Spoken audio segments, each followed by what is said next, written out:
اعوذ باللہ من الشیطان اللعین الرجیم بسم اللہ الرحمن الرحیم رب اشرح لی صدری ویسر لی امری واحلل عقدۃ من لسانی یفقہوا قولی ان اللہ وملائکتہ یصلون علی النبی یا ایہا الذین آمنوا صلوا علیہ وسلموا تسلیما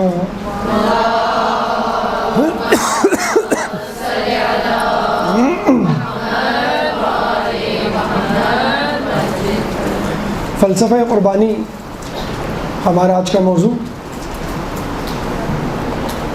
وہ اس لیے کہ عالمی پیمانے پر اگر ہم نگاہ دوڑائیں تو لاکھوں فرزندان توحید سرزمین حجاز میں سنت ابراہیم کو تازہ کرنے کے لیے جمع ہیں، اور اس کے ساتھ ساتھ مقامی سطح پر تمام مسلمان اپنے اپنے گھروں میں 10 ذی الحج کو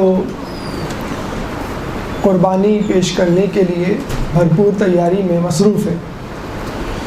لیکن ان دونوں پہلوؤں سے زیادہ جو ایک اور اہم پہلو ہے اس موضوع کو آج منتخب کرنے کا، وہ ہے فلسفہ قربانی، کہ خود قربانی ہم سے کیا تقاضا کرتی ہے، اس کا پس منظر کیا ہے، اس کے اہداف کیا ہیں، اور سب سے بڑھ کر ہماری ذمہ داری کیا ہے۔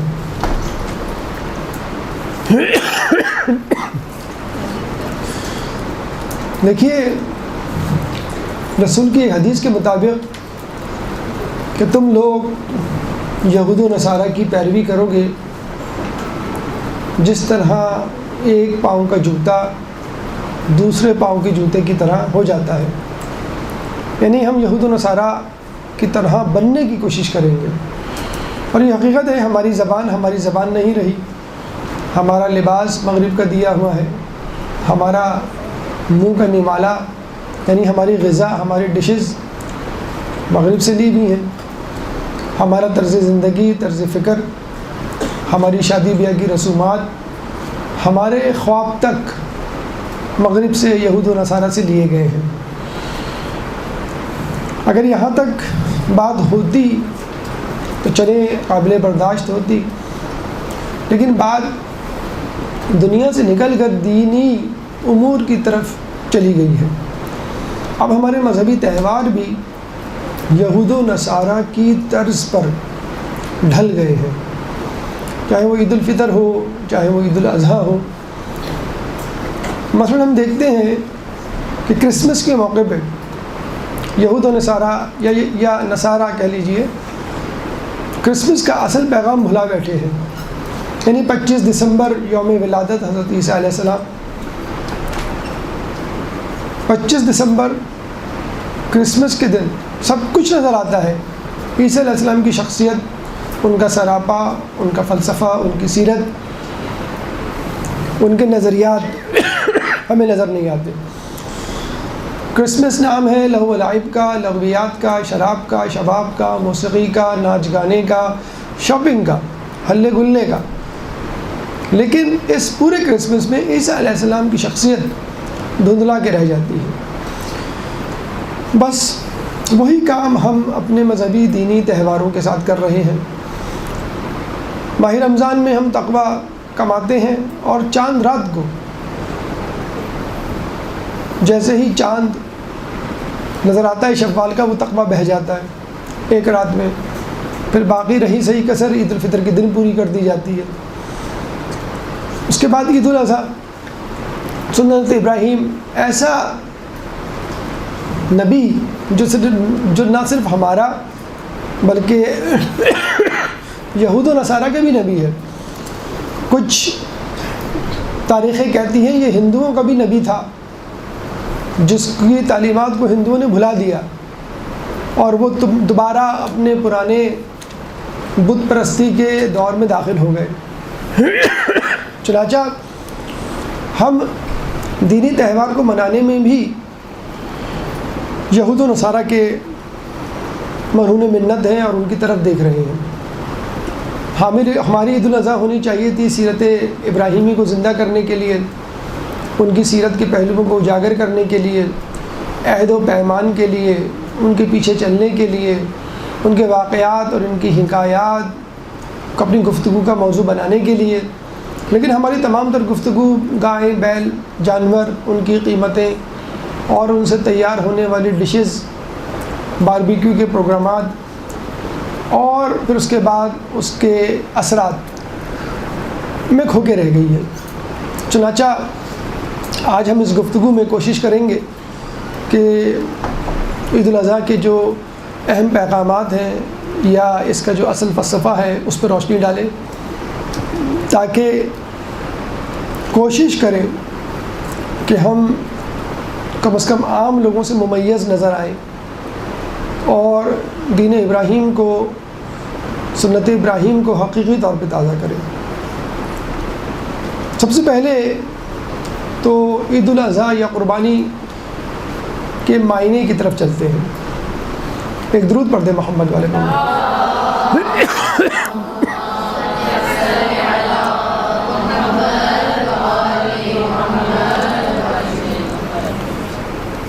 قربانی لفظ قرب سے نکلا ہے، یعنی قریب ہونا. ہم جب بھی کوئی نیکی کرتے ہیں، عبادت کرتے ہیں، تو نیت کرتے ہیں قربتاً اللہ. میں نماز پڑھتا ہوں قربتاً اللہ، میں روزہ رکھتا ہوں قربتاً اللہ. قریب ہونا. اور یہ بھی جان لیجیے کہ قریب ہونا راضی ہونے سے زیادہ اہم ہے. جب ہم دیندار بنے، جب ہم نیکی کی طرف آئے، تو خود بخود ہمارا خدا ہم سے راضی ہو گیا. جب ہم نے گمراہی کا راستہ چھوڑا، صراط مستقیم اپنایا، اللہ ہم سے راضی ہو گیا. اب ہماری کوشش اللہ سے قریب تر ہونا ہے. اور اللہ سے قریب ترین نقطہ، اللہ سے قریب ترین جگہ مقام محمود ہے کہ جہاں پر رسول اللہ اور ان کے اہل بیت جاگزی ہوں گے، اور ہمیں اپنا پڑوس ان کے گھر کے آس پاس ہی تلاش کرنا ہے. اسی طرح جیسے اس کی مثال بالکل ایسی ہے، ہم کسی بچے سے پوچھتے ہیں بیٹا آپ کا امتحان میں کیا ٹارگیٹ ہے؟ اگر وہ کہتا ہے کہ بس میں پاس ہو جاؤں، تو ہم کیا کہتے ہیں بھئی یہ تو کوئی ٹارگیٹ نہیں ہوا، یہ تو تم جان چھڑا رہے ہو، یہ تم جبرن کوئی امتحان دے رہے ہو. وہ کیا کہتا ہے کہ میں پوزیشن لانا چاہتا ہوں، میں اچھے گریڈ لانا چاہتا ہوں، A+ لانا چاہتا ہوں. پھر ہم کہیں گے ہاں تم یہ امتحان شوق سے دے رہے ہو اور تم پوری محنت کر رہے ہو. تو صرف راضی نہیں کرنا ہے اللہ کو، اللہ کے قریب ہونا ہے. ہر نماز، ہر نیکی، ہر قربانی آپ کو اللہ سے قریب کر رہی ہے. اللہ سمجھ لیے ایک مرکز ہے اور ایک بہت بڑا دائرہ ہے، اور اس میں ہم اپنے مرکز کی طرف چل رہے ہیں. تو جو جتنا قریب ہے وہ اتنا مرکز سے قریب ہے، جو اللہ سے قریب ہے وہ اپنے مرکز سے قریب ہے. تو یہ دوڑ قیامت تک یا ہمارے مرنے تک چلتی رہے گی مسلسل. قربان بروزن قرآن، قرآن بروزن فعال، جس کا مطلب ہوتا ہے کثرت یا مغالطہ. اگر کسی چیز کو کثرت یا مغالطے کے لیے استعمال کیا جائے، ایگزیجریشن کے لیے، ایکسس کے لیے، تو ہم قرآن یا قربان یا فعال کا وزن استعمال کرتے ہیں. قرآن بہت زیادہ پڑھی جانے والی کتاب، قربان یعنی بہت زیادہ قربانی کے لیے پیش کی جانے والی چیز. قربان یعنی وہ چیز، وہ امر، وہ کام جس کے ذریعے سے انسان اللہ کا قرب حاصل کرے. وہ قربانی کی صورت میں بھی ہو سکتا ہے، یعنی جانور کی قربانی. وہ خود اپنی قربانی کی صورت میں بھی ہو سکتا ہے، اپنی جان کی قربانی، شہادت یعنی. وہ زحمت و مشقت کی صورت میں بھی ہو سکتا ہے، حادثہ، بیماری، یا دین کے لیے کوئی مشکل کام آپ کام کریں. تو یہ تمام چیزیں جو آپ اللہ کی رضا، اللہ کے قرب کے لیے انجام دیں، یہ قربانی کہلاتا ہے. قربانی بھی قربانی ہے، نماز بھی قربانی ہے، روزہ بھی قربانی ہے، گناہوں پہ کنٹرول، گناہوں پہ قابو پانا یہ بھی قربانی ہے، نیکیاں کرنا یہ بھی ایک قربانی ہے. چنانچہ قربانی لغوی اعتبار سے ہر وہ چیز جو آپ کو اللہ سے قریب کرے. اصطلاحاً قربانی حج کے موقع پر کی جانے والی جانور کی قربانی، یا عید الاضحیٰ 10 ذی الحج کے موقع پر اپنے اپنے گھروں میں کی جانے والی قربانی جانور کی قربانی کہلاتی ہے۔ اور پاکستان میں لفظ قربانی کا مطلب ہی جانور کی قربانی ہوتا ہے، اسپیشلی خصوصی طور پہ، کیونکہ پاکستان کے بارے میں کہا جاتا ہے کہ دنیا میں سب سے زیادہ قربانی کے جانور پاکستان میں ذبح ہوتے ہیں۔ حالانکہ اصولاً انڈونیشیا میں ہونے چاہیے کیونکہ 25 کروڑ کی آبادی ہے، لیکن وہاں پہ 80 لاکھ جانور قربان ہوتے ہیں۔ ہمارے یہاں 20 کروڑ کی آبادی ہے لیکن 1 کروڑ جانور جو ہے وہ ذبح ہوتا ہے۔ تو بہرحال یہ بھی ہماری ایک بہت بڑی خوبی ہے کہ پوری دنیا میں جو ہے وہ سب سے زیادہ قربانی پاکستان میں ہوتی ہے۔ اب یہ خبر زیادہ عام مت کر دیجیے گا ورنہ لوگ کہیں گے قربانی کی کھالوں سے ڈیم بنائیے، یا تو جہاں بھی پیسے کا سورس نظر آ رہا ہے لوگ کہہ رہے ہیں فوراً ڈیم بنا دیں۔ حالانکہ وہی بات ہے کہ قربانی عوام کو قربانی کا بکرا بنایا جا رہا ہے ڈیم کے لیے، تو جو دولت لوٹی گئی ہے بس اس کو واپس لے آئیں، جو دولت کھا کے سانڈ بن گئے ہیں ان کو قربان کریں بجائے اس کے کہ عوام کو قربان کریں۔ بہرحال اب ہم چلتے ہیں قربانی کی تاریخ کی طرف۔ دیکھیں اسلام میں قربانی کے کیا مفہوم ہے اس کی طرف تو ہم بعد میں آئیں گے۔ قربانی دیگر مذاہب میں کیا مقام مرتبہ اور کیا جہت کیا انداز رکھتی ہے، کیونکہ شاید قربانی وہ واحد عبادت ہے جو نہ صرف مسلمانوں میں بلکہ غیر مسلموں میں بھی یکساں مقبول ہے۔ صورتیں، شکلیں اور انداز مختلف ہو سکتا ہے لیکن لفظ قربانی یا سیکریفائس آپ کو ہر جگہ ملے گا۔ تو ہم پہلے غیر اسلام میں قربانی کا تجزیہ، تحلیل اور تذکرہ کرتے ہیں، اس کے بعد انشاءاللہ اسلام کی طرف آئیں گے۔ تو غیر اسلام میں قربانی، اگر آپ وکیپیڈیا پہ جائیں، گوگل پہ جائیں اور قربانی سیکریفائس لکھیں لفظ، تو آپ کو پتہ چلے گا سیکریفائس جو کہ قربانی کا متبادل انگلش لفظ ہے 2 الفاظوں کا مرکب ہے، سیکرڈ اور فیسیئر۔ سیکرڈ SACRED، سیکرڈ یعنی ہولی، مقدس، پاک و پاکیزہ، اور فیسیئر FACERE، فیسیئر پرفارم، ٹو پرفارم، یعنی اس کا مطلب ہے to perform a holy task to get near your God, یعنی کوئی ایسا کام کرنا جس کی وجہ سے آپ اپنے خدا سے قریب ہو جائیں۔ تقریباً وہی مفہوم جو ہمارے یہاں ہے۔ قدیم مصریوں میں جہاں مذہب کا کوئی نام و نشان نہیں تھا اور جو لوگ وہاں پہ لوگ جو ہے بتوں کو پوجا کرتے تھے، اسلام سے دور تھے، اس زمانے میں کہا جاتا تھا کہ اگر بادشاہ بیمار پڑ جاتا تھا تو اس کی صحت یابی کے لیے جانور تو کیا انسانوں یعنی اس کے غلاموں کو ذبح کر دیا جاتا تھا، دیوتا کو خوش کرنے کے لیے کہ وہ ہمارے بادشاہ کو ٹھیک کر دے۔ اگر بادشاہ ٹھیک نہیں ہوتا اور مر جاتا تو اس کے ساتھ اس کے وزیر کو زندہ دفنا دیا جاتا، ٹو گیو دا کمپنی، بادشاہ بور نہ ہو جائے اکیلا، یا کوئی مصیبت یا پریشانی میں مبتلا ہو تو وزیر موجود ہو اس کو راستہ دکھانے کے لیے۔ اسی طرح مصر میں جو دریائے نیل تھا اس میں کبھی کبھی طغیانی طوفان آ جاتا، تو سمجھتے کہ نیل کا خدا ہم سے ناراض ہے، چنانچہ اس خدا کو خوش کرنے کے لیے ایک دوشیزہ کو بنا سنوار کے کشتی کے ذریعے اس کے بالکل بیچ میں لے جا کے دھکا دے کر اس میں غرقاب کر دیا جاتا اور کہا جاتا کہ یہ قربانی ہماری طرف سے قبول کر لو، اور پھر مطمئن ہو کے لوگ بیٹھ جاتے کہ ہاں خدا ہم سے خوش ہو گیا۔ بس یہی مس یوز ہے قربانیوں کا کہ جس کی وجہ سے بہت سارے مغربی مفکرین نے خود قربانی پہ بہت زیادہ تنقید کی ہے، اور حقیقت ہے کہ جب لوگوں نے قربانی کا مس یوز کیا تبھی یہ لفظ اور یہ عمل جو ہے لوگوں کے درمیان قابل نفرت ٹھہرا۔ یہودیوں کی قربانی کیا ہوتی ہے کہ ان کی جو عبادت گاہیں ہیں، سائناگوگز، وہاں پہ جو کاہن ہوتے ہیں وہ لوگوں سے کہتے ہیں آپ پہ جب بھی کوئی پریشانی، مصیبت، حادثہ ہو تو آپ ہمارے لیے غذا لے کر آئیں، یعنی ہمارے لیے کا مطلب ہے اپنے خدا کے لیے، تو ہم خدا تک یہ قربانی پہنچا دیں گے اور آپ کی مصیبت دور ہو جائے گی۔ تو وہ اناج، جانور اور اجناس اور شراب تک لاتے تھے اور ان کو عبادت گاہ کی سپرد کر دیا کرتے تھے۔ عیسائیوں کی باری آئی تو انہوں نے کہا کہ بھائی ہماری قربانی تو عیسیٰ علیہ السلام دے چکے اور اب ہمیں کسی قربانی کی ضرورت نہیں، اور اب خدا ہمیں تمام مصیبتوں سے، زحمتوں سے محفوظ رکھے گا۔ چنانچہ عیسیٰ علیہ السلام کا ایک دوسرا نام لیمب آف گاڈ، خدا کا بچڑا بھی مشہور ہے، اور یہیں سے غالباً نکلا ہے قربانی کا بکرا، جو اردو میں محاورہ میں استعمال کرتے ہیں نا، اسکیپ گوٹ یا فال گائے۔ تو آپ نے دیکھا ہوگا اسکول کے زمانے میں ہر کلاس میں ایک بدھو سا لڑکا ہوتا تھا جس کو سب لوگ بیوقوف بناتے تھے، شور سب پوری کلاس مچاتی تھی، جب ٹیچر آتا تھا بیچارہ وہ بدھو لڑکا جو ہے پھنس جاتا تھا۔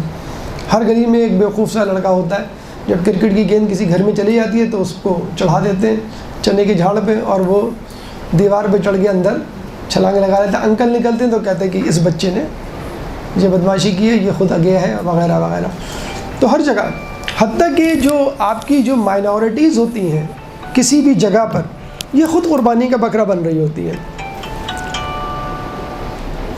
جو مائنورٹیز ہوتی ہیں یہ خود قربانی کا بکرا بن رہی ہوتی ہیں۔ شیعہ قربانی کا بکرا بنتے ہیں، اسماعیلی، بہری، قادیانی، کرسچنز، یہودی، جو ایسے ملک میں رہ رہے ہیں جہاں پہ ان کی تعداد بہت کم ہے۔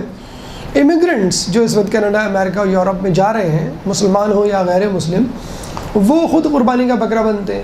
یعنی لوگوں میں اہلیت سکت نہیں ہوتی ہے جابس کی یا کوئی کام کرنے کی، تو وہ الزام دیتے ہیں امیگرنٹس کو کہ ان کی وجہ سے ہماری جابس ماری جا رہی ہیں، وغیرہ وغیرہ۔ تو یہ اسکیپ گوٹ، قربانی کا بکرا، فال گائے، یہ الفاظ یہیں سے آئے ہیں کہ آپ مغربی مفکرین نے جو قربانی پہ تنقید کی ہے وہ یہی تنقید کی ہے کہ آپ اپنی خطاؤں اور لغزشوں اور کوتاہیوں کا ذمہ دار کسی ایک فرد واحد کو قرار دیتے ہیں یا کسی اقلیتی گروپ کو قرار دیتے ہیں اور اس پر ظلم و ستم کے پہاڑ توڑتے ہیں، اور پھر کہتے ہیں کہ بس اب ہم بری ذمہ ہو گئے اور اب جو ہے ہمارا مسئلہ حل ہو گیا، اب جو ہے ہم پہ مصیبتیں پریشانیاں نہیں آئیں گی۔ تو یہ پہلے سے چلتا آ رہا ہے۔ تو عیسیٰ علیہ السلام کے بارے میں کہا جاتا تھا کہ یہ قربانی کا بکرا بن گئے، یا یہ لیمب آف گاڈ بن گئے، اب یہ مصلوب ہو گئے اور اللہ نے ان کی قربانی کو قبول کر لیا، اب ہم جتنے بھی چاہیں گناہ کریں۔ اللہ تعالیٰ عیسیٰ علیہ السلام کی طرف سے دی گئی قربانی کو قبول کر چکا اور ہمیں بھی معاف کر چکا ان کے ساتھ ساتھ۔ لیکن جتنا بدنام غالباً قربانی کو ہندوؤں نے کیا ہے شاید کسی اور قوم نے نہیں کیا۔ وہاں پہ بھی اب ظاہر سی بات ہے حیوانات کو تو لا نہیں سکتے، یعنی آپ کے جو بھیڑ اور گائے وغیرہ، کیونکہ گائے کو تو وہ اپنا خدا، اپنی ماں کہتے ہیں، گاؤ ماتا، اور اس کے علاوہ بھی حیوانات کو ذبح کرنا ان پر ایک ظلم کرنے کے برابر سمجھتے ہیں۔ تو بہت سارے لوگ جو ہیں ویجیٹیرینز بن گئے ہیں۔ آپ کو یہ لوگ امریکہ میں بھی نظر آئیں گے اس قسم کے، ان کے ہم نوا، اور خود ہندوؤں میں بھی۔ اور وہ بھی یہی کہتے ہیں کہ بھئی بہترین غذا قربانی کے لیے پیش کرو، تو وہ گھی، دودھ، مکھن، سبزیاں، پھل اور کھانے پینے کی جو بھی چیزیں ہیں، گیہوں، گندم، وہ پیش کر دیا کرتے تھے۔ اور ہندو سادھو جو مندر کے منتظمین اور عبادت گزار لوگ ہوتے تھے، وہ اس کھانے پہ قبضہ کر لیتے تھے اور اس کو خود اپنے لیے استعمال کرتے تھے۔ چلیں یہاں تک پھر بھی بات کسی حد تک سمجھ میں آتی ہے، لیکن جب لالچ حد سے بڑھے تو لالچ کی کوئی انتہا، کوئی حد نہیں ہوتی ہے۔ انہوں نے ایک اور ذریعہ نکالا کہ جس سے لانگ ٹرم بنیادوں پر ان کا ذرائع آمدنی بحال ہو۔ کیا کہا انہوں نے؟ بھئی مرد کے مرنے کے بعد، شوہر کے مرنے کے بعد عورت کو جینے کا کوئی حق نہیں، اس کو چاہیے وہ بھی مر جائے۔ ایسا کہنے والوں کو خود چلو بھر پانی میں ڈوب بھرنا چاہیے۔ انہوں نے کہا بھی عورت کو خود مر جانا چاہیے۔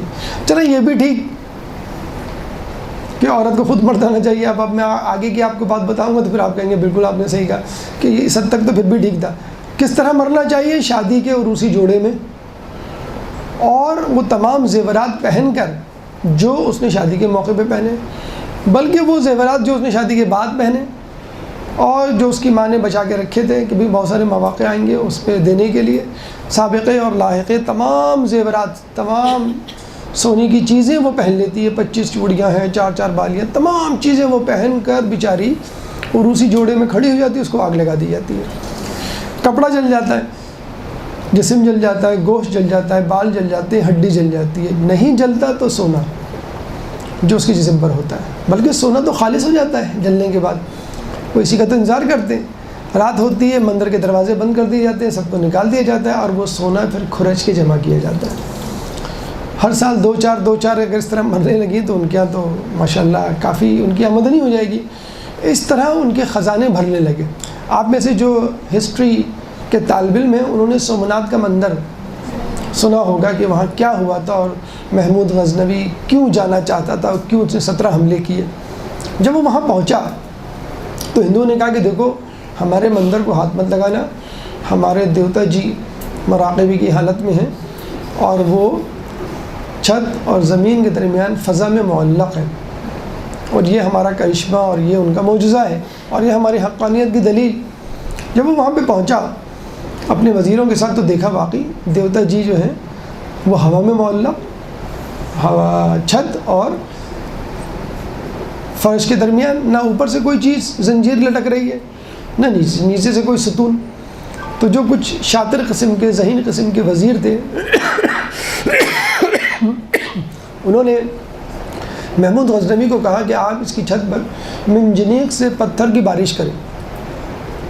محمود غزنوی نے منجنیق سے پتھر کی بارش کروائی. جب چھت پر بارش کی تو پتہ چلا کہ اس کا پلستر جب نیچے اکھڑ کے گرا تو اس میں سے مقناطیس نکلا بہت بڑا. جب وہ نکلا تو بت خود بخود نیچے گر گیا. جب بت نیچے گرا ٹوٹا، جیسے گلک ٹوٹتا ہے تو اس میں سے سکے نکلتے ہیں نا، تو جب بت ٹوٹا تو اندر سے بہت سارا سونا نکلا. سبحان اللہ. تو یہ جو ہے ماشاءاللہ یہ وہ سونا تھا کہ جو انہوں نے ستی کی رقم سے جمع کیا تھا. ستی کی رسم سے جو سونا ان کو ملا تھا وہ اسے جمع کیا تھا. تو یہاں سے جب ان کا بھانڈا پھوٹا تو پتہ چلا کہ یہ ستی کی آڑ میں سونا جمع کرنے کی انہوں نے ایک مشین جسے کہتے ہیں اپنے اپنے مندروں میں لگائی ہوئی تھی. زرتشت ایک مذہب قدیم ایران میں، وہاں پہ یہ بدعت تھی، یہ نظریہ تھا کہ جس کی اوپر بھی کوئی مصیبت آتی اور جب وہ زرتشت یعنی اپنے عبادت گاہ کے کاہن کے پاس جاتا تو وہ کہتا کہ تمہیں جو شخصیت عزیز ہے اس کو قربان کر دو. اب ظاہر سی بات ہے آدمی کو اپنی اولاد ہی عزیز ہوتی ہے. اس کی ایک ہی بچی تھی، اس نے کہا مجھے اپنی بچی عزیز ہے، نہ اس کا شوہر نہ بھائی نہ باپ نہ اڑوس پڑوس، ایک بچی بس. اور وہ روتی دھوتی واپس آئی. جب واپس آ رہی تھی تو رستے میں اسی زمانے کا ایک بہت بڑا فلاسفر اس کو ملا. تو اس سے پوچھا بھی تم کیوں رو رہی؟ اس نے کہا کہ بھائی کاہن نے کہا ہے کہ اپنی عزیز ترین شے کو قربان کر دو، تو میری عزیز ترین شے تو میری بیٹی ہے. اس فلاسفر نے کہا یہ بتاؤ تمہاری بیٹی زیادہ عظیم ہے، مقدس ہے یا کاہن؟ تو اس نے کہا نہیں، عبادت گاہ کا کاہن میری بیٹی سے بھی زیادہ عظیم اور مقدس اور مجھے پیارا ہے. تو اس نے کہا قربانی تو پھر اس کی ہونی چاہیے. وہ واپس پلٹ لی کاہن کے پاس اور کہا کہ نہیں، مجھے اپنی بیٹی سے زیادہ تم عزیز ہو اور میرے خیال میں تمہیں قربان ہونا چاہیے. اب وہ سناٹے میں آ گیا، کہنے لگا اچھا پھر کل بات ہوگی. دوسرے دن وہ آئی تو عبادت گاہ میں تالا لگا ہوا تھا اور وہ غائب ہو چکا تھا. دیکھیں یہ وہ انداز، یہ وہ طریقے تھے کہ جس پہ جو بیچارہ کمزور ہے، عورت کمزور ہے عورت کمزور ہے، بچہ کمزور ہے، مائنورٹیز اقلیتی لوگ جو ہیں وہ کمزور ہیں. تو جو کمزور ہوتا ہے، امیگرینٹس کمزور ہیں، تو جو کمزور ہوتے ہیں ان کے اوپر وہ سزا، وہ پینالٹی، وہ چیزیں جو ہیں وہ تھوپ دی جاتی ہیں. وہ بیچارہ وہ بیچاری قوم یا گروہ یا وہ شخص جو ہے وہ اس کا خمیازہ بھگتتا ہے. تو یہ وہ قربانی کے مختلف ایسپیکٹس، مختلف پہلو، مختلف انداز جس کی وجہ سے قربانی بدنام ہوئی. اور آج تک مغربی ممالک میں قربانی کو یا پڑھے لکھے طبقوں میں قربانی کو غلط نظروں سے دیکھا جاتا ہے. لیکن حقیقی قربانی، اصل قربانی اسلام کی قربانی تھی جو خدا نے سب سے پہلے قابیل اور حابیل کی صورت میں اپنے حکم کو صادر کرتے ہوئے شروع کی. اب آئیے ان قربانیوں کی طرف جو اسلام میں مختلف ادوار میں آدم علیہ السلام سے لے کر آج تک ہمیں ملتی ہیں. ایک درود پڑھ دیں محمد والے محمد.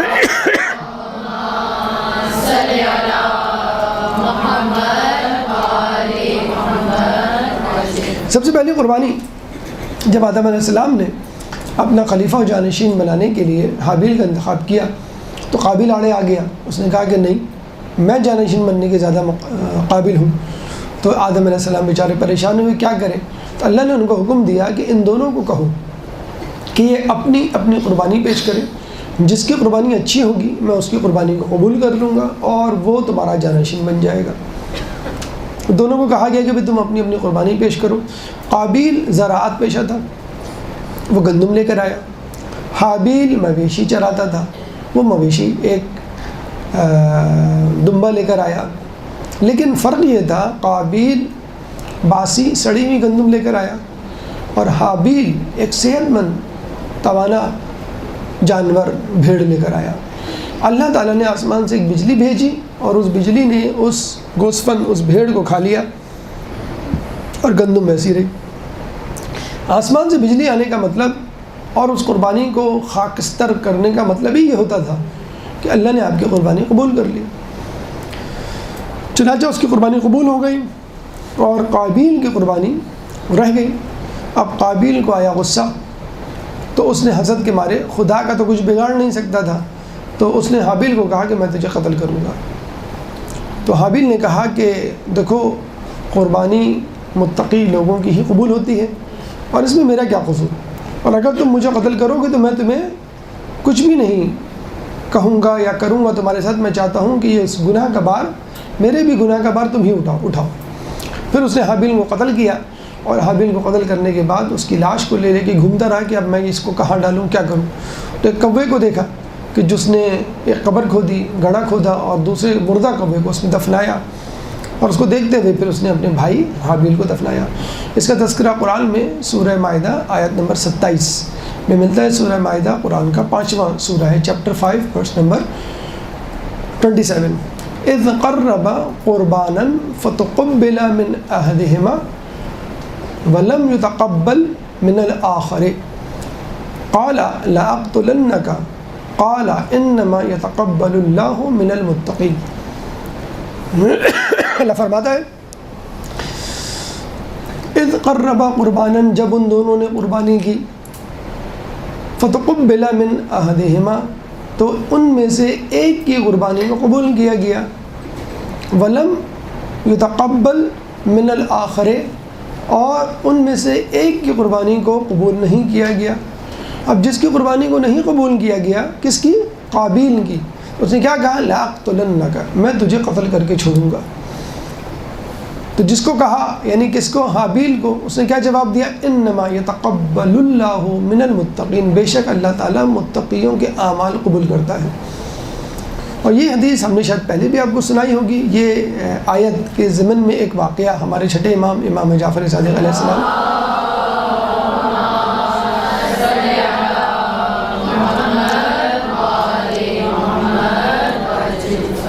کہ ایک متقی پرہیزگار کا انہوں نے جو ہے وہ تذکرہ سنا تھا، پتہ چلا کہ وہ پھل چرایا کہ لوگوں کی مدد کرتا ہے۔ پھر اس نے کہا کہ اللہ نے تو کہا کہ ایک کے بدلے 10 دوں گا، تو میں نے جو ہے وہ 4 پھل چرائے ہیں تو 40 نے کیا، اور اگر میں نے چرائے ہیں تو 4 گناہ کیے ہیں تو 36 نہیں کیے، تو ابھی بھی میرے ہاتھ میں ہے۔ تو امام نے پھر یہی آیت پڑھی تھی، سورہ مائدہ آیت نمبر 27، کہ اللہ فرماتا ہے انما یتقبل اللہ من المتقین، کہ بے شک اللہ متقیوں کے اعمال قبول کرتا ہے۔ جس طرح حابیل کی نیکی کو قبول کیا، اس طرح تمہاری نیکی کو قبول نہیں کرے گا، یعنی اس طرح قابیل کی نیکی کو قبول نہیں کیا، اس طرح تمہاری بھی نیکی کو قبول نہیں کرے گا۔ تو یہ قربانی تاریخ میں دی جانے والی سب سے پہلی قربانی تھی، خدا کی طرف سے تھی۔ اس کا مطلب کیا ہوا کہ باقی قربانیاں بھی اسی کو مد نظر رکھتے ہوئے بعد میں دی گئی۔ پھر ہم دیکھتے ہیں کہ آسمان سے بجلی کا آنا، قربانی کا ہونا، پھر اصل قربانی کا خاص کستر ہونا، قبول ہونا، یہ بنی اسرائیل تک چلا۔ اس لیے رسول اللہ کے آنے کے بعد بھی کچھ یہودی مسلسل ان سے اصرار کرتے رہے کہ ہمیں کوئی ایسی قربانی اور کوئی ایسا معجزہ دکھائیں کہ جس میں قربانی دی جائے اور آسمان سے ایک بجلی آئے اور اس کو جلا کے خاکستر کر دے۔ خیر معجزے تو وہ ہر قسم کے مانگا کرتے تھے، وہ ایک فرمائشی پروگرام تھا ان کا، جو نبی کو وہ سمجھتے تھے کوئی جادوگر ہے، کوئی کرتب باز ہے، کہ بس وہ ہمیں معجزے اور کرتب بازی دکھا دکھا کے خوش کرتے رہے۔ مثلا کہ تم جو ہو وہ زمین سے لے کے آسمان تک ایک سیڑھی لگواؤ، ہم اس سیڑھی پہ چڑھ کے خود دیکھیں گے آسمان کے اوپر کیا ہے اور خدا کہاں ہے۔ تو وہ اس قسم کے فرمائشی پروگرام بھی ان کے ہوتے تھے۔ بہرحال اب آئیے قربانی ابراہیم علیہ السلام کی، جو کہ حج کے موقع پر جس کو زندہ کیا جاتا ہے، اور ہم بھی اپنے اپنے گھروں میں اس کی یاد مناتے ہیں۔ ابراہیم علیہ السلام نے خواب دیکھا کہ میں اپنے بیٹے اسماعیل کو ذبح کر رہا ہوں۔ انہوں نے یہ خواب اسماعیل علیہ السلام کو آ کے سنایا۔ اسماعیل علیہ السلام نے کہا کہ اللہ جیسا مشورہ دے رہا ہے آپ ایسا کیجئے اور آپ مجھے صابروں میں سے پائیں گے۔ ابراہیم علیہ السلام ان کو قربان گاہ کی طرف لے کے گئے۔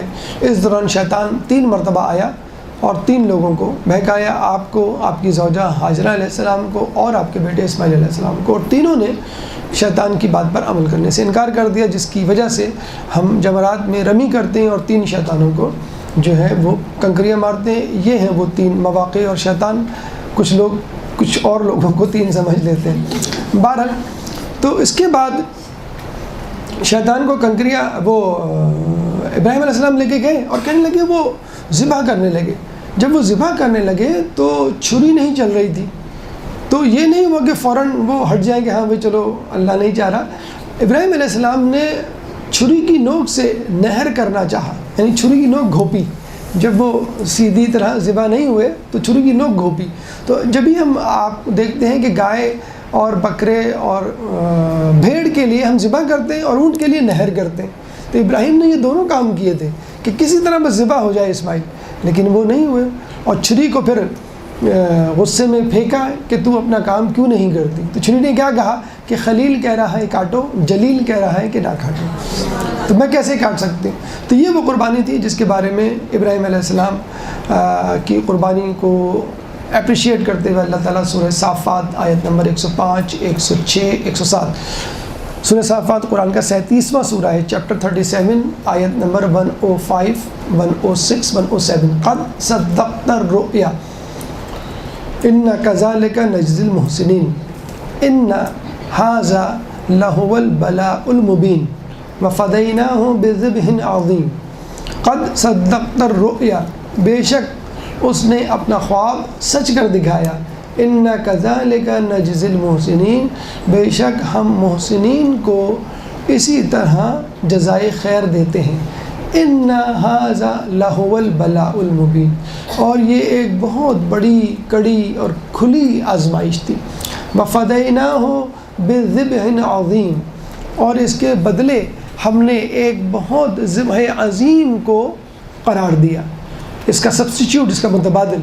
اب کچھ لوگ کہتے ہیں کہ یہ ذبح عظیم یا اس کا متبادل وہ بھیڑ ہے جو خدا کی طرف سے آیا تھا، حالانکہ بھیڑ کا اسماعیل تو کیا کسی انسان کا بھی متبادل قرار پانا ذبح عظیم نہیں ہو سکتا، کیونکہ حیوان انسان سے کمتر ہے، چاہے وہ جنت ہی سے کیوں نہ آیا ہوا ہو۔ تو اسماعیل علیہ السلام تو بہرحال بدرجہ اولیٰ نبی تھے۔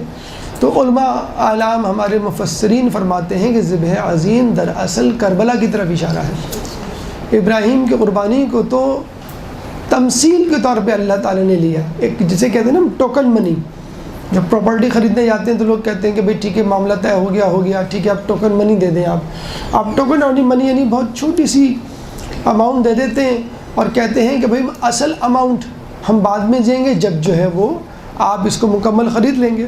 تو یہ ٹوکن منی تھی، جو عبادت تھی وہ ٹوکن تھی، حقیقت میں تو قربان نہیں ہوئے تھے اسماعیل علیہ السلام۔ اور جناب حسین حقیقی طور پر قربان ہوئے، نہ صرف وہ قربان ہوئے بلکہ ان کے جانثار اور ان کے اولاد اور ان کے اہل بیت بھی قربان ہوئے۔ اب آئیے اس قربانی کے بعد رسول اللہ بلکہ حضرت عبد المطلب کی قربانی کی طرف چلتے ہیں۔ درود پڑھ دیں محمد والے محمد۔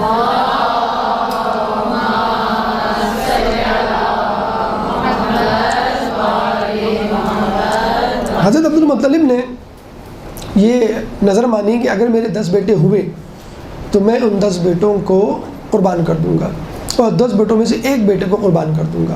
تو انہوں نے قرعہ ڈالا، تو کہتے ہیں قرعہ حضرت عبداللہ کے نام نکلا۔ سب سے چھوٹے تھے، بہت خوبصورت تھے، بہت عزیز تھے۔ تو کسی نے مشورہ دیا کہ بھئی تم 10 اونٹوں اور عبداللہ کے درمیان قرعہ ڈالو۔ انہوں نے 10 اونٹوں اور حضرت عبداللہ کے درمیان قرعہ ڈالا۔ قرعہ پھر حضرت عبداللہ کے نام نکلا، انہوں نے 10 اونٹ اور بڑھا دیے، پھر قرعہ ڈالا، پھر حضرت عبداللہ کے نام نکلا۔ اس طرح وہ 10 اونٹ بڑھاتے چلے گئے۔ جب وہ اونٹ 100 اونٹ کے برابر پہنچ گئے تو پھر قرعہ 100 اونٹوں کا نکلا، تو انہوں نے 100 اونٹ جو ہے وہ قربان کیے۔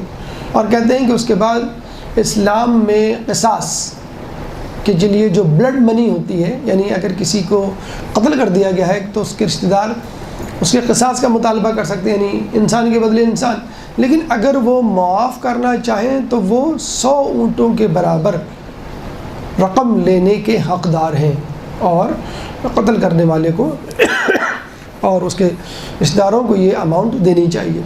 علی دوانی ایران کے بہت بڑے مشہور تاریخ دان، مورخ، شہید متحرک ہیں، ساتھ ہی وہ اس روایت کا انکار کرتے ہیں، اور وہ کہتے ہیں کہ بنو امیہ نے حضرت عبدالمطلب حضرت علی کی شان کو گھٹانے کے لیے غالباً یہ روایت گھڑی ہے، ورنہ تو جو ہے وہ عبداللہ پہلے ہی اس پر قربان کر دیتے جب پورا حضرت عبداللہ کے نام نکلا تھا۔ لیکن بہرحال روایت میں یہ بھی آیا ہے کہ رسول فرماتے ہیں انا ابن الذبیحین، میں 2 ذبیحوں کا بیٹا ہوں۔ 2 ذبیحوں سے مراد 8ویں امام فرماتے ہیں حضرت اسماعیل علیہ السلام اور حضرت عبداللہ علیہ السلام۔ یہ رسول اللہ کے دادا حضرت عبدالمطلب کی طرف سے قربانی تھی، پھر خود رسول اللہ کی طرف سے قربانی۔ جب یہ حج پہ گئے، پہلا اور آخری حج، حج حجۃ الوداع، تو کہتے ہیں رسول اللہ اپنے ساتھ 100 اونٹوں کو لے کر گئے۔ حالانکہ قربانی 1 اونٹ کی ہو جاتی تو بھی کافی تھا، لیکن پھر بھی 1 نہیں، 2 نہیں، 10 نہیں، بلکہ 100 اونٹ۔ خود علی کو کہا کہ تم فلاں کام نمٹا کر حج پر ہم کو جوائن کر لینا، تو حضرت علی جو ہے وہ کام نمٹا کر حج پر رسول اللہ کے پاس آئے۔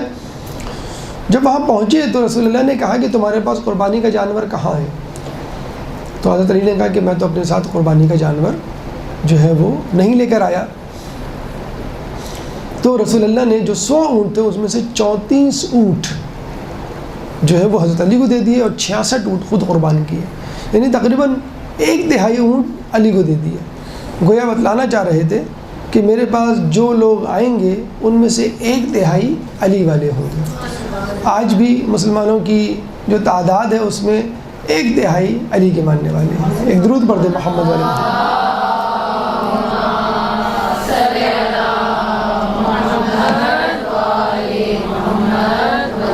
علی کی قربانی، کہتے ہیں کہ رسول کی وفات کے بعد علی حسن و حسین اور بی بی کو لے کر مدینہ کی گلیوں میں نکلے اور ہر دروازے پہ دستک دی اور اپنی خلافت کا حق جتایا اور اپنی مدد کے لیے لوگوں کو جمع کرنے کی کوشش کی۔ تو کہتے ہیں کہ فقط 24 لوگوں نے اس کی حامی بھری۔ علی نے کہا کہ تم تمام لوگ سر منڈھا کر میرے گھر آ جانا۔ تو جب وہاں آئے تو کہتے ہیں صرف 4 لوگ پہنچے تھے، سلیمان فارسی، عمار یاسر، مقداد بن اسود اور ابو ذر غفاری۔ کچھ لوگ اور بھی پہنچے تھے امامے پہن کے، تو علی نے تلوار کی نوک سے ان کا امامہ ہٹایا تو پتہ چلا کہ ان کے سر پہ بال بدستور موجود تھے۔ جب پوچھا کہ تم نے سر کیوں نہیں مڈایا تو انہوں نے کہا کہ میں جا رہا تھا، بیوی نے منع کر دیا ہے کہ تم گنجے برے لگو گے۔ تو یہاں تک ہوا کہ جو لوگ اپنے سر کے بال نہیں دے سکتے وہ علی کے لیے سر کیا دیں گے۔ اس وقت جو ہم حج پر قربانی کرتے ہیں تقصیر، اس کے بعد ہم کرتے ہیں یا حلق کرتے ہیں، حلق کا مطلب ہوتا ہے پورا کلین شیو آپ کا جو ہے وہ سر کر دینا، تو وہ اس بات کی علامت ہے کہ آج ہم بال دے رہے ہیں سر کے، کل ہم سر دیں گے۔ اور یہ جو ہم قربانی بقرہ عید پر، عید الاضحیٰ پہ، 10 ذی الحجہ کو اپنے گھروں میں کر رہے ہیں، یہ بتلانے کا مقصد یہ ہے کہ آج ہم جانور قربان کر رہے ہیں، کل ہم اپنے آپ کو اس طرح قربان ہونے کے لیے پیش کریں گے۔ تو یہ مختلف قسم کی قربانیاں۔ اس کے بعد قربانی عید الاضحیٰ کے علاوہ بھی مختلف انداز سے ہو سکتی ہے۔ مثلا نظر آپ کر لیں کہ بھئی میں نے فلاں کام میرا ہو گیا تو میں قربانی کروں گا، تو وہ واجب ہو جائے گی قربانی آپ کے لیے۔ عقیقے کے لیے قربانی ہوتی ہے، نئے گھر میں شفٹ ہونے کے بعد قربانی ہوتی ہے، سفر پہ جانے سے پہلے کے لیے قربانی ہوتی ہے، یا کوئی بیمار ہے، کسی مصیبت میں مبتلا ہے، کوئی خوف ہے آپ کو، تو آپ بکرا کر دیتے ہیں، قربانی کر دیتے ہیں کہ اللہ تعالیٰ ہمیں متوقع حادثہ یا نقصان سے بچا لے۔ تو یہ مختلف کہانی، مختلف واقعات تھے، مختلف پہلو ہیں اسلام میں قربانی کے حوالے سے۔ اب چلتے ہیں ہم اپنے اصل متن، اصل مغز، اصل ہدف کی طرف کہ اہداف قربانی کیا ہے یا مقاصد قربانی کیا ہے۔ ایک درود پڑھ دیں محمد والے محمد کو۔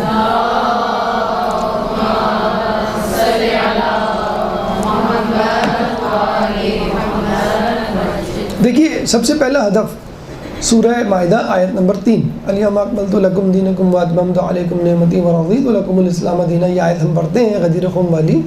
اسی آیت کا پہلا ٹکڑا قربانی کے جانوروں کے ذبیحے اور ان کے حلال حرام ہونے کے حوالے سے ہے۔ دیکھیے، سب سے پہلے تو اللہ تعالیٰ آپ کو شدت پسندی سے بچا رہا ہے۔ جس طرح ہندوؤں میں شدت پسندی ہے کہ آپ جو ہے جانور کا گوشت نہ کھائیں، کسی بھی جانور کا، حالانکہ اسلام میں ایسا نہیں ہے، لیکن اس کے بعد پھر دوسری شدت پسندی سے بچا رہا ہے کہ جانور کا گوشت حلال ہے تو کیا ہر جانور کا گوشت حلال ہے؟ سور کا گوشت مثلا، یا مردار یا درندوں کا گوشت نہیں، وہ تو حرام نہیں، حلال نہیں ہے آپ کے لیے۔ تو اللہ نے متعین کر دیا ہے کہ کیا کیا چیزیں آپ کھا سکتے ہیں، کیا نہیں کھا سکتے، اور قربانی کے لیے خاص 4 جانوروں کو مخصوص کر دیا ہے، یعنی اونٹ کو، گائے کو، بکرے کو اور بھیڑ کو۔ اس کے بعد یہ بھی کہا ہے کہ اگر یہ جانور جو حلال ہیں جن کو تم کھاتے ہو، اس کا مطلب یہ نہیں ان کی ہر چیز تم کھا سکتے ہو، بہت سی چیزیں حرام کر دی ہیں، مثلا خون حرام کر دیا ہے، مثلا تلی حرام کر دی ہے۔ مولا علی سے کسی نے پوچھا کہ تلی تو حرام ہے لیکن کلیجی حلال ہے، یعنی دیکھنے میں اور چھونے میں شاید ذائقے میں ایک جیسی معلوم ہوتی ہے۔ تو مولانا نے کہا کہ تلی جمع ہوا خون ہے، اور آج کل کی میڈیکل سائنس بھی یہ کہتی ہے spleen is the graveyard of red blood cells. Red blood cells 120 days کے بعد جو بریک ڈاؤن ہوتے ہیں وہ اسپلین میں جا کے ہوتے ہیں، اسی لیے جن لوگوں کو ہیمولیٹک انیمیا ہوتا ہے، یعنی بریک ڈاؤن آف RBC زیادہ ہوتا ہے جن کا، جیسے ملیریا وغیرہ میں، تو اس میں اسپلینومیگالی ہو جاتی ہے، اسپلین بڑھ جاتا ہے آپ کا۔ تو مولانا نے کہا یہ جمع ہوا خون ہے، تو مولا علی کی بات دیکھیں آج میڈیکل سائنس ثابت کرتی ہے کہ تلی is the graveyard of broken RBCs، red blood cells کی بروکن ہونے کی جگہ ہے وہ۔ اس کے بعد خون ہے وہ جمع ہوا۔ اچھا، اس کے بعد بھی مزید میٹیکولس اپروچ ہے، بہت زیادہ باریک بینی سے اس کا جائزہ ہے کہ کچھ چیزیں حلال ہیں، کچھ چیزیں حرام ہیں، اور کچھ چیزیں مکروہ ہیں۔ گردے مثلا مکروہ ہیں، کھانا چاہیں تو کھا لیں لیکن بہرحال کراہیت ہے اس میں۔ اس کے بعد موٹی رگیں جو آپ کاٹتے ہیں یہ جو ہے وہ مکروہ ہیں۔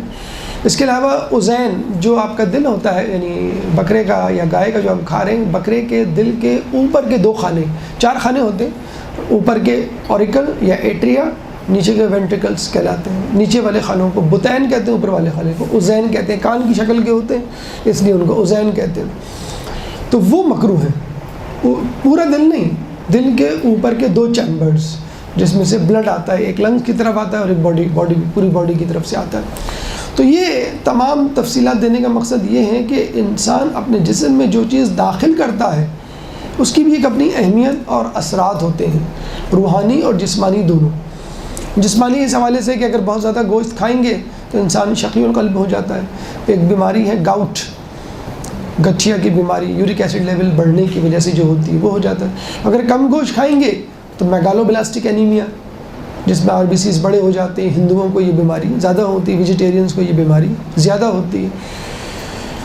تو یہ شدت پسندی اس سے بچایا جا رہا ہے کہ آپ ہر قسم کے جانور، جیسے چائنیز ہیں، جیپنیز ہیں، آسٹریلیا میں بھی کچھ لوگوں نے اور امریکہ میں بھی کچھ لوگوں نے یہ شروع کر دیا، انسیکٹس کھانے شروع کر دیے، کیڑے مکوڑے، چھپکلیاں کھانی شروع کر دی ہیں، اور بس چوہے کھانے شروع کر دیے، کاکروچز کھانے شروع کر دیے۔ مطلب بڑی بڑی سیلیبریٹیز کو باقاعدہ BBC کے کک شو میں بلایا جاتا ہے اور ان کو جو ہے وہ کاکروچ کو سکا کر فرینچ فرائز کی طرح یا ٹکوں کی طرح جو کھلایا جاتا ہے، وہ کہتے ہیں کہ لکس لائک چپس۔ تو مجھے بتائیے کہ اس مقام پر پہنچنے کے بعد، اتنی دولت حاصل کرنے کے بعد، جب آپ جو ہے چوہے، بلی اور یہ کاکروچز کھا رہے ہیں تو یہ انسانیت کی ترقی نہیں، تنزلی ہے، یہ اس کی پستی ہے اور اس کی اہانت ہے کہ ہم اس قسم کی چیزیں کھائیں۔ تو اللہ آپ کو بالکل انسان کو گوشت نہ کھانے سے بھی گوشت کھانے سے منع نہیں کر رہا، اور یہ بھی نہیں کہہ رہا کہ بس سب کچھ کھا لو، بلکہ جو کچھ حلال کیا ہے اس میں بھی سلیکٹڈ پارٹس ہیں۔ اچھا، جو کچھ حلال کیا ہے اس کو ذبح کرنے کا بھی طریقہ معین کر دیا ہے۔ یہ نہیں کہ بس اگر گائے، بکرا، بھیڑ، اونٹ حلال ہے تو بس آپ نے بس تلوار کی طرح سر قلم کیا اور کھا لیا، حرام ہو جائے گا گوشت۔ اس طرح بھی نہیں کر سکتے، باقاعدہ ایک جو ہے وہ اس کو لٹا کے رکھنا ہے، بلکہ آپ نے دیکھا کتنی زیادہ تفصیلات ہیں کہ اگر آپ کو بیل گائے کو گرانا ہے اور اس کو کاٹنا ہے تو اس سے پہلے آپ کو چاروں ٹانگیں پکڑنی ہے اور دم چھوڑ دینی ہے. اسی طرح اگر بھیڑ ہے تو پچھلی کی 2 ٹانگیں چھوڑ دینی ہے. اگر کیا نام کہ اونٹ ہے کھڑا کر کے اس کو نہر کر رہے ہیں تو بس آگے کا ایک بایاں پاؤں باندھنا ہے. بٹھا کے کر رہے ہیں تو دونوں کے اس کے دونوں کے پیچھے جو پاؤں ہیں وہ باندھ رہے ہیں. یعنی اتنی زیادہ تفصیل ہے کہ اللہ تعالیٰ یہ بتائے کہ جانور کو کتنا باندھنا ہے, کون سی ٹانگ کھلی رکھنی, کون سی باندھنی ہے. تو وہ اسلام یہ نہ بتائے کہ رسول اللہ کے بعد جانشین کون ہوگا. کتنی جسے کہتے ہیں کہ عجیب بات ہے کہ ہر تفصیل موجود ہے لیکن یہ تفصیل غائب ہے. تو اسی لیے 18 ذی الحج کو 10 ذی الحج کے قریب رکھا ہے کہ جب آپ اتنی تفصیل میں جائیں تو یہ بھی آپ سوچیں کہ اللہ تعالیٰ نے اتنی تفصیل ذبیحہ میں رکھی ہے. تو اللہ تعالیٰ کو خدا نخواستہ یہ شعور نہیں کہ رسول کے بعد رسول کی امت کو جسے کہتے ہیں بے مہار چھوڑ دیا جائے اور جو چاہیں جس طرح چاہیں اپنا خلیفہ منتخب کر لیں. بہرحال تو جانور کو ذبح کرنا. اچھا پہلے زمانے میں جانور بڑے عجیب و غریب, پوری تفصیل سورہ مائدہ کی آیت نمبر 3 میں دی, بڑی عجیب و غریب انداز سے وہ ذبح کیا جاتا. اس کو ذبح کرنا کہہ نہیں سکتے. مثلا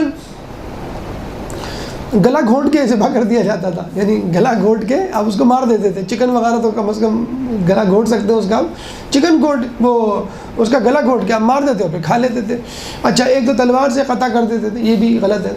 اچھا ایک جو ہے وہ 2 لکڑیوں کے درمیان اس کا سر دے کر اس کو کریش کر دیا کرتے تھے. کبھی جو ہے جانور کو بلندی پہ لے جا کر اس کو دھکا دے دیا کرتے تھے, وہ مر جایا کرتا تھا. یا جو ہے وہ جانور آپس میں ان کی لڑائیاں کرواتے تھے, ان کے سینگ ایک دوسرے کو لگتے تھے اور وہ زخمی ہو کے گر کے مر جاتے تھے. یا پھر خود ڈنڈوں سے لاٹھیوں سے اس کو مار مار کے کوٹ کے مار دیتے اور پھر ذبح کر کے ذبح کیا کرتے میں نے کاٹ کے کھا لیتے. ایک عجیب و غریب طریقہ تھا. کیا کہ تمام لوگوں کو جو خواہش مند ہوتے قربانی کے ان کو بلاتے اور ان کے نام لکھ کے پرچی میں قرعہ ڈالتے اور 7 نام نکال لیتے, 7. اور اس کے بعد یہ کہتے کہ بھائی یہ جو 7 لوگوں کے نام نکلے ہیں یہ قربانی کا گوشت کھائیں گے اور باقی جن کے نہیں نکلے ہیں وہ پیسے دیں گے, وہ نہیں کھائیں گے. تو یہ بھی ایک طرح کا جوا ہو گیا کہ جو 7, اچھا میرے خیال میں شاید وہ 7 حصے وہیں سے آئے ہیں. ہمارے یہاں 7 حصے نہیں ہوتے, ہمارے یہاں 70 حصے بھی ہو سکتے ہیں اور ایک جانور میں 2 حصے بھی ہو سکتے ہیں. تمام مرحومین کو بھی شامل کر سکتے ہیں. اس میں کوئی لوگ پریشان ہوتے ہیں اگر ابا اماں اور رشتہ دار تمام لوگوں کو چچا خالو سب کو شامل کر لیا ہمارا حصہ کم ہو جائے گا, ہمارا ثواب نہیں. دیکھیں واٹس ایپ کا میسیج ہوتا ہے, ای میل کا میسیج ہوتا ہے, آپ 1 کو کریں گے 10 کو کریں گے 100 کو کریں سب کو جائے گا. یہ تو نہیں ہوگا بڑا میسیج تھا 100 کو گیا تو تھوڑا کر کے گیا. کوئی نیاز اور کھانا تھوڑی ہے کہ لوگ زیادہ آ گئے تو کم پڑ گئے. اور وہ میسیج آپ کے ان باکس آپ کے واٹس ایپ میسیج کے جو گروپ ہے اس میں بھی وہ موجود رہے گا بدستور. تو آپ ایک گائے میں, ایک بکرے میں, ایک بھیڑ میں, ایک اونٹ میں جتنی چاہے. ابھی میں آ رہا تھا تو گاڑی والا کہہ رہا تھا یہ جو اونٹ کھڑے ہیں یہ حصے والے اونٹ ہیں یا کہ ہر ایک کا ایک اونٹ ہے, تو اس میں پریشان ہونے کی ضرورت نہیں, آپ سب کو شامل کر لیں. تو گھر کا جو سربراہ ہوتا ہے اس کی طرف بھی ایک توجہ دلانا مقصود ہے. گھر کا سربراہ جو ہے اپنے تمام گھر والوں کو اس قربانی کی نیت میں شامل کرے. صرف یہ نہیں کہ میں کر رہا ہوں, نہیں تمام لوگوں کو شامل کرے تاکہ وہ بھی اس قربانی میں شریک ہوں.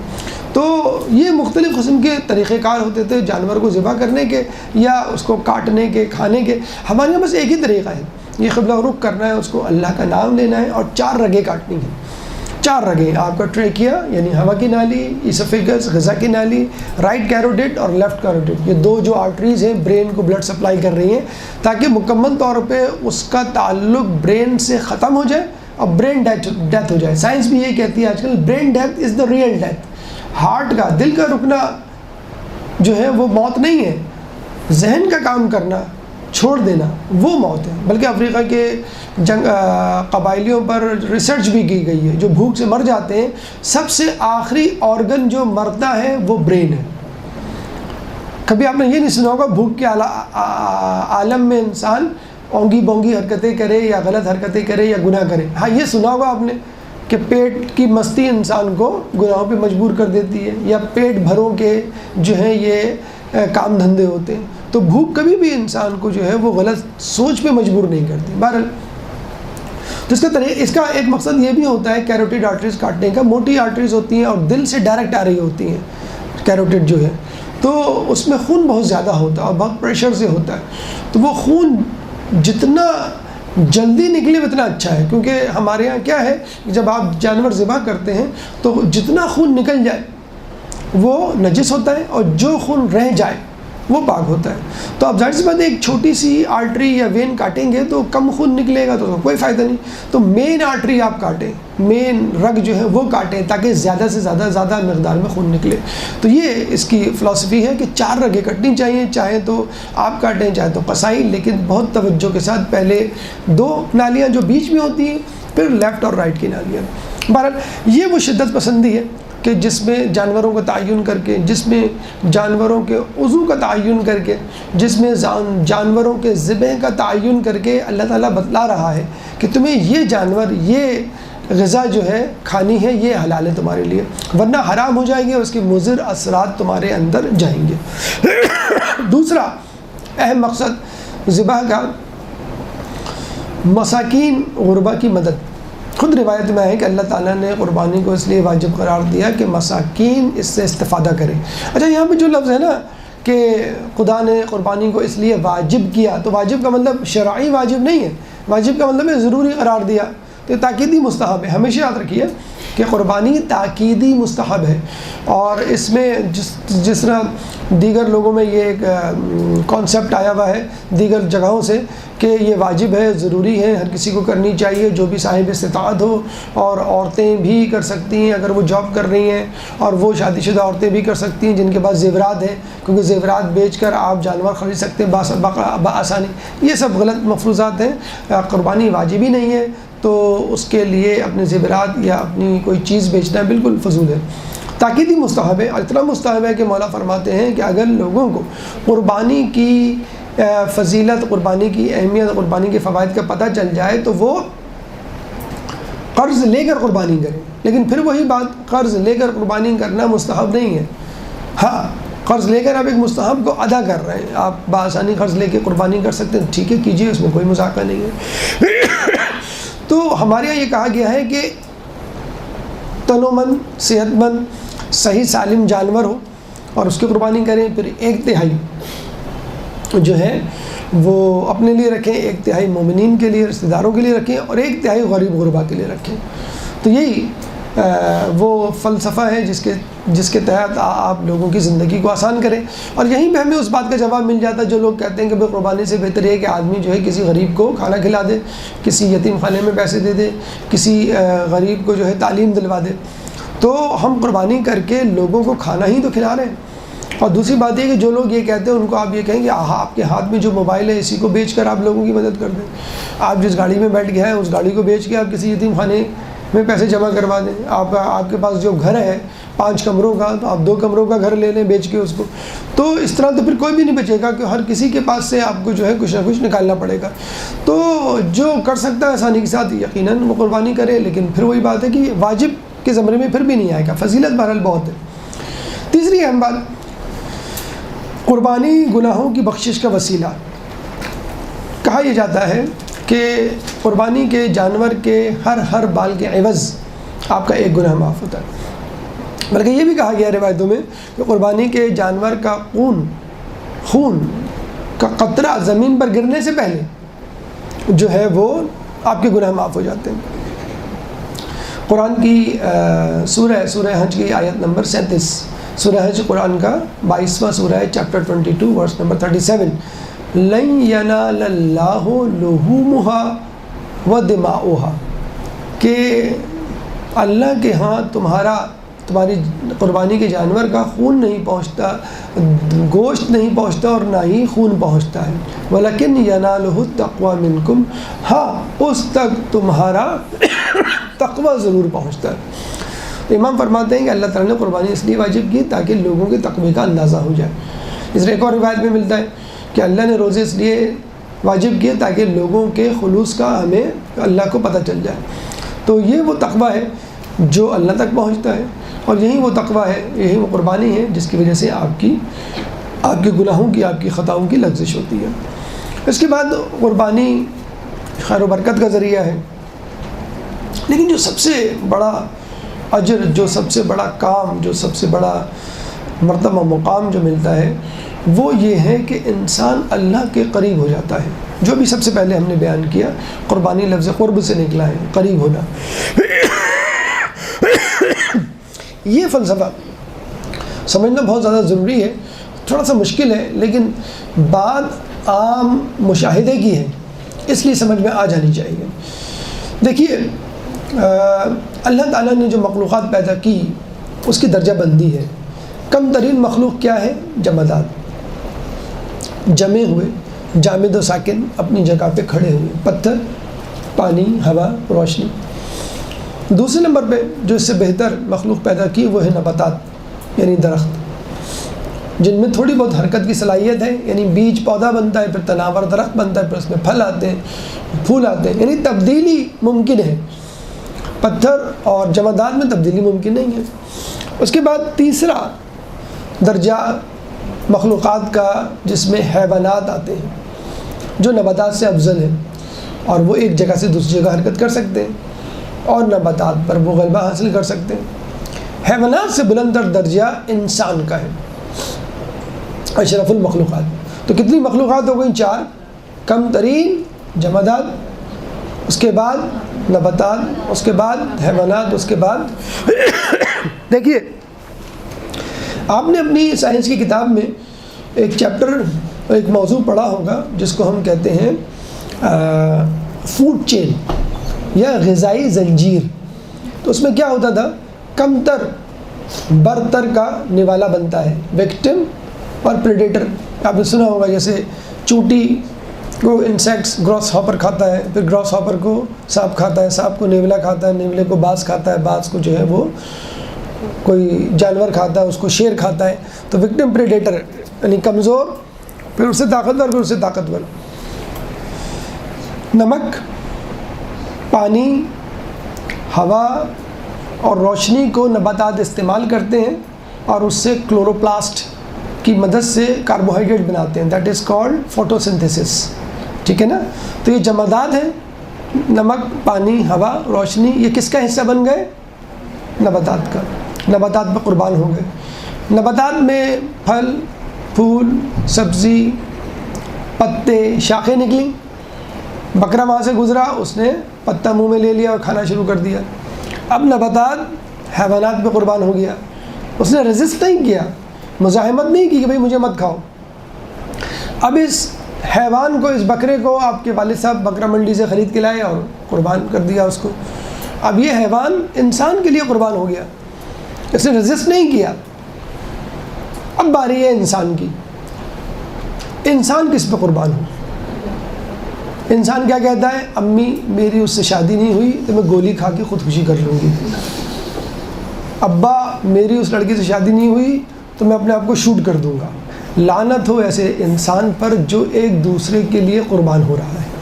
ان صلاتی و نسکی و محیای و مماتی للہ رب العالمین، کہ بے شک میری نماز، میری قربانی، میرا جینا، میرا مرنا سب اللہ کے لیے ہے.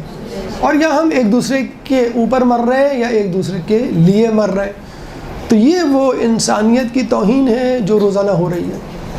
یا تو خود مر جاتے ہیں یا خود ایک دوسرے کو مار دیتے ہیں. پٹیل پاڑا کا جو کیس ہے آپ کو یاد ہوگا کہ دونوں نے ایک دوسرے کو مار دیا. مطلب یہ کچھ ہمارے معاشرے میں یہ سب ڈرامے، فلموں اور میڈیا کا کیا دھرا ہے. اصل قربانی کو چھپا دیا گیا ہے اور جو غلط قسم کی قربانی ہے، جو اہانت ہے مومن کی اور انسان کی، اس کو پروموٹ کر دیا گیا ہے. اب اس میں مزید آپ وہ فلسفہ سمجھیے. آپ تو یہ کہہ رہے ہوں گے، سمجھ رہے ہوں گے بھئی بیچارہ جمادات کا کیا قصور جو مٹ گیا، قربان ہو گیا نباتات پہ. پھر نباتات کا کیا قصور جو حیوانات کے لیے قربان ہو گیا. پھر حیوانات کا کیا قصور بیچارے کا کہ جو انسان کے لیے قربان ہو گیا. پھر انسان بیچارے کے کیا قصور جو اللہ کی راہ میں مارا گیا. اب آپ سنیے، مجھے بتائیے اگر کوئی کمتر چیز برتر چیز میں تبدیل ہو جائے اور اس کے لیے اس کو اپنے وجود کی قربانی دینی پڑے تو کیا یہ جائز نہیں ہے؟ ایک اینٹ ہے رستے میں پڑی ہوئی ہے، اس اینٹ کو اٹھا کے آپ مسجد کی دیوار میں لگا دیں.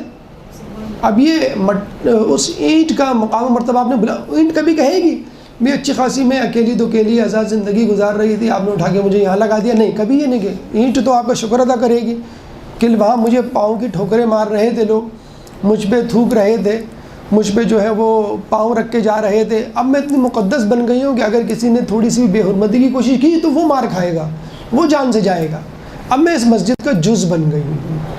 اب آپ دیکھیے جمادات، نمک، پانی، ہوا، روشنی، جامد و ساکت تھے، اب وہ نباتات کا جز بن گئے ہیں۔ اب وہ جمادات نہیں رہے، وہ نباتات بن چکے ہیں، ان کی ترقی ہو گئی، پروموشن ہو گئی۔ اب نباتات کو کسی حیوان نے کھایا تو اب وہ نباتات، پتا ہو، سبزی ہو، پھل ہو، اب وہ اس حیوان کے جسم کا جز بن چکا ہے، وہ نباتات نہیں رہا، وہ حیوان بن گیا ہے، اس کی ترقی ہو گئی۔ اسی طرح حیوان، اس کو انسان نے کھایا تو اس کا گوشت پوست انسان کا جسم کا حصہ بن گیا ہے، اب وہ حیوان نہیں رہا، وہ انسان بن گیا ہے۔ اسی طرح انسان، کون کہتا ہے کہ موت آئی تو میں مر جاؤں گا، میں تو دریا ہوں، سمندر میں اتر جاؤں گا۔ تو انسان خدا کا جز بن جاتا ہے۔ اب آپ کہیں گے کہ سر آپ شرک کروا رہے ہیں ہم سے، جی نہیں، اللہ کہتا ہے کہ جب بندہ میرے قریب آتا ہے، نیک بنتا ہے، تو میں اس کی آنکھ بن جاتا ہوں جس سے وہ دیکھتا ہے، میں اس کے کان بن جاتا ہوں جس سے وہ سنتا ہے، میں اس کی زبان بن جاتا ہوں جس سے وہ بولتا ہے، میں اس کے ہاتھ بن جاتا ہوں جس سے وہ کام کرتا ہے، میں اس کے پیر بن جاتا ہوں جس سے وہ چلتا ہے، میں عین اللہ، میں ید اللہ، میں لسان اللہ۔ اس کا پہلا مصداق مولا علی، مولا کائنات حضرت علی۔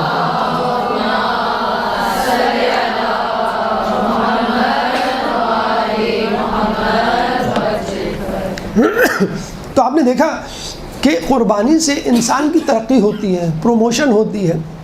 ایک فطری عمل ہے کہ کمتر برتر کے لیے قربان ہو، اور اس فطری عمل کے تقاضے، اس فطری عمل کے نتیجے میں کمتر چیز کی بہتری اور ترقی ہوتی ہے، اور وہ اعلیٰ ترین شے میں تبدیل ہو جاتی ہے۔ جو ہم کہتے ہیں نا کہ ہم مرتے ہیں، جی نہیں، ہم مرتے نہیں ہیں، ہم جیتے ہیں، اور اللہ تعالیٰ پھر ہمیں اپنی بقا کے ساتھ رکھتا ہے، یعنی ہماری بقا اس سے مشروط ہو جاتی ہے کہ اللہ کے بندے، کہ تو نے میرے لیے جان دی، اب تجھ کو میں جنت میں رکھوں گا، اور جو میری خصوصیت ہے ہمیشہ زندہ رہنا، تجھے بھی وہ خصوصیت دوں گا، تو بھی ہمیشہ میرے ساتھ زندہ رہے گا، جب تک میری ذات رہے گی تیری ذات رہے گی۔ تو یہ وہ آخری منزل، آخری ہدف ہے جس کے تحت جو ہے وہ آپ کو آگے چلنا ہوتا ہے۔ اس کے بعد کچھ جو ہے وہ مسائل مختصراً کچھ تو ہم نے بتلا دیے ہیں، لیکن پھر بھی اعادتاً بتاتے چلیں کہ دیکھیں، قربانی کے لیے کہا یہ گیا ہے کہ جیسے ہم نے بتایا کہ تاکیدی مستحب ہے، لیکن اگر آپ نظر کی تو پھر یہ جو ہے وہ واجب بن جاتا ہے۔ قربانی آپ غیر شیعہ افراد کے ساتھ حصہ دار کے کر سکتے ہیں۔ ہمارے یہاں 7 افراد کی شرط نہیں، 7 سے زیادہ بھی ہو سکتے ہیں، 7 سے کم بھی ہو سکتے ہیں۔ قربانی کے لیے بہتر ہے کہ صحیح سالم تندرست موٹا تازہ جانور ہو، ناقص جانور نہ ہو، لیکن ناقص جانور اگر ہو تو بھی قربانی ہو جائے گی۔ یہ شرط جس کے لیے واجب ہونا ضروری ہے، ناقص نہ ہو، وہ جو حج پر قربانی دے رہے ہیں ان کے لیے ہے۔ پھر اس کے بعد یہ ہے کہ اگر کسی کا عقیقہ نہ ہو تو وہ قربانی میں اپنا عقیقہ شامل کر سکتا ہے، اگر وہ نیت کر لے تو اس کا عقیقہ ہو جائے گا۔ لیکن جس طرح عقیقے میں ہم کہتے ہیں کہ باپ اور بیٹا جس کا عقیقہ کیا جا رہا ہے وہ اس کا گوشت نہیں کھا سکتے، ایسا نہیں ہے۔ قربانی میں جس عقیقے کی نیت کی جاتی ہے اس میں آپ اس کا گوشت کھا سکتے ہیں۔ قربانی فجر کے بعد سے کی جا سکتی ہے، لیکن بہتر اور افضل وقت یہ ہے کہ سورج نکلنے کے بعد اتنا وقت کہ جتنے وقت میں آپ عید کی نماز پڑھ سکیں اس کے بعد آپ قربانی کریں۔ غیر شیعہ فرد بھی قربانی کر سکتا ہے، لیکن اللہ کا نام لینا ضروری ہے، اللہ یا اللہ اکبر۔ دیگر اسماء حسنہ بھی آپ لے سکتے ہیں، لیکن بہتر یہ ہے کہ یہی نام لیے جائیں۔ قبلہ رخ ہونا چاہیے۔ ہم عموماً اس کا سینہ یا گلا جو ہے وہ اوپر رکھتے ہیں، حالانکہ وہ جو ہے قبلہ رخ ہونا چاہیے۔ ایک صورت ہے جس میں قبلہ رخ ہونا ضروری نہیں ہے کہ اگر آپ اس کو کاٹ رہے ہیں اور کاٹتے ہوئے وہ جانور ادھوری ذبیحہ میں بھاگ جاتا ہے اور اس کے لیے ممکن نہیں ہے آپ کے لیے اس کو سیدھا لٹانا، قبلہ رخ کرنا، تو پھر آپ کسی طرح بھی اس کو کاٹ ڈالیں۔ قربانی کی جو کھال ہوتی ہے عموماً بعض لوگوں کو دیکھا گیا وہ قصائی سے ایکسچینج اور ایڈجسٹمنٹ کر لیتے ہیں اس کی اجرت کے حوالے سے، تو وہ مکروہ ہے۔ وہ آپ چاہیں تو اس کو بیچ دیں، آپ چاہیں تو اس کو کسی کو دے دیں، یا خود اس کو چاہیں تو کسی استعمال میں لے آئیں، مثلا اس کی جائے نماز بنا لیں، لیکن خود قصائی کے لیے اس کو ایکسچینج کرنا جو ہے وہ اجرت کے طور پہ مکروہ ہے۔ کسی اور جانور کو جو ذبح کرنا ہے اس کے سامنے دوسرے جانور کو ذبح کرنا جو ہے وہ مکروہ ہے۔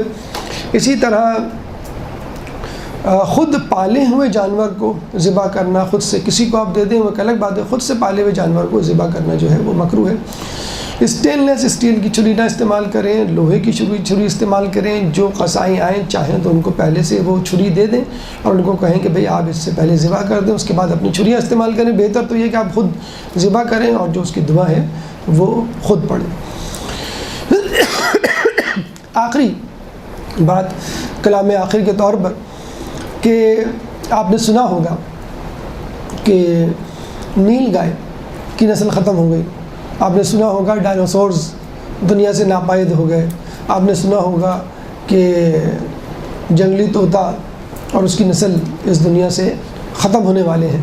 یعنی کسی نہ کسی جانور کی نسل کی خاتمے کی خبر اور ایک جسے کہتے ہیں کہ ڈراوا کہ فلاں فلاں جانور کی نسل ختم ہونے والی ہے اور ہمیں چاہیے کہ اس کی نسل کو بچائیں، کوئی اقدامات کریں۔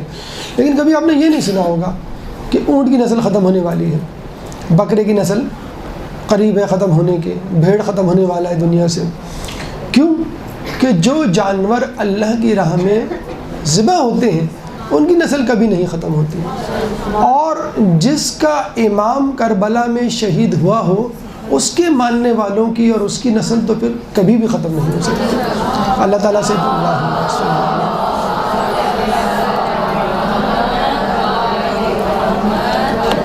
اللہ تعالیٰ سے دعا ہے کہ جو کچھ پڑھا سنا اس پہ عمل کرنے کی توفیق عطا فرما۔ اللہ سے دعا ہے کہ اس حقیقی عبادت کو اپنی بارگاہ میں قبول فرما، ہمیں سنت ابراہیمی کو زندہ کرنے کی توفیق عطا فرما، عید الاضحیٰ کے مقاصد پیغامات کو اچیو کرنے کی توفیق عطا فرما، تعلیمات اہل بیت پہ عمل کرنے کی توفیق عطا فرما، قیامت کے دن ان کی شفاعت سے بہرمند فرما، امام کے ظہور میں تعجیل فرما اور ہمیں ان کے انصار و اعوان میں شامل فرما۔